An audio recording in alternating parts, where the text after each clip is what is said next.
Inflammation plays a crucial role in fighting infections, activating our immune response and repairing damaged tissue. However, it is important to keep inflammation duration as short as possible because the cost can be significant. Let's break down the cost for inflammation for dairy cows. When a cow eats, the energy from a feed that is used first for maintenance, and after that energy is allocated for lactation, growth, and finally reproduction. But here's the catch. Inflammation requires about 1 kilogram of glucose every 12 hours. To put this into perspective, it takes approximately 72 grams of glucose to produce just 1 kilogram of milk. For a cow that produces 40 kilograms of milk, she needs around 2.9 kilograms of glucose. If inflammation takes away that energy, it means less energy is available for milk production, growth, and reproduction. Another characteristic of acute inflammation is it uses 20 grams of calcium from the circulated pool every 12 hours. Milk fever is caused by a 5-gram lack of calcium. It is widely recognized that high levels of non-esterified fatty acids, or NEFAs, and ketones, along with low calcium levels, are linked to health issues in cows during their transition period. It was always thought that transition diseases causes the inflammation that leads to reduced milk production and lowered fertilities. But recently, we've learned that inflammation and the immune response activation are a normal part of a cow's biology during the transition period. The inflammation often begins in the mammary gland or can result from injury during birth or issues in the digestive system. If this inflammation becomes too severe and continues for too long, it leads to a negative energy balance, resulting in high levels of NEFAs and ketones in the circulation.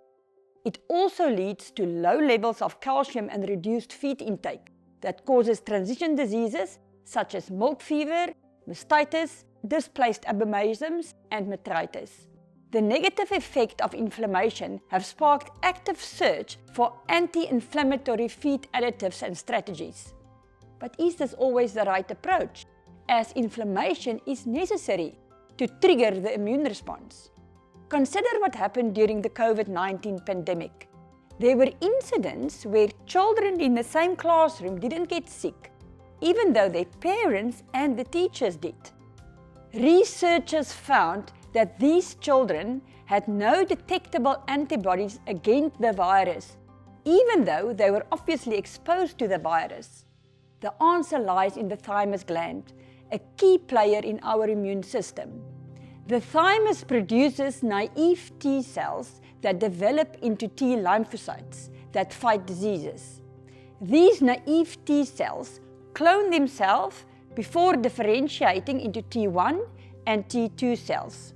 T1 cells actively and severely fight pathogens, while T2 cells create long-lasting antibodies. What researchers discovered is that zinc plays a vital role in every step of this process. With sufficient zinc in the body, the amount of T cells increases and the production of T1 cells is favored, causing the body to fight infections more effectively without needing to build immunity. That's why these children didn't get sick. They had enough zinc to support a rapid immune response.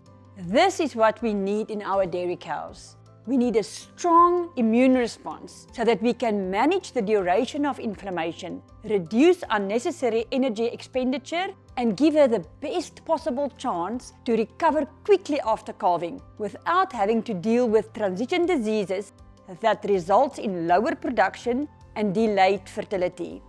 When we think about managing inflammation in dairy cows, we should always consider her nutritional needs, like enough available zinc to support her overall health and immunity.